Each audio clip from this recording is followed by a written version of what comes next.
ne talip Amerikada ýanky Murat Durwan bilen protest etdi-de. Protest edenler şol eden protestini paýlaşan Akgel Sapar paýlaşdy. Akgel Sapar'ın kanalyna goýuldy şol. Akgel Sapar'dan çykan indi. Men şo taliba da ýüzlenýär. Sen Akgel Sapar'y tanaýan därsiň ýöne biz tanaýas. Belki de tanaýanyň üçin ýanyna baransyň, oňa da bir zat diýip biljekkä.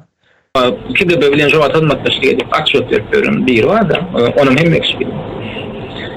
Şo diýä getirdi, diýä bir pakly getirdi, ýa-da paklar getirdi diýä. Hem şin geýalasy getirdi. Ýöne biri iki bolup bir kabinet işlerdi.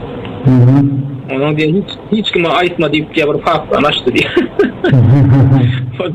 Onuň diýä Muhammediň geýalasy eken diýä, akwasyň diýä.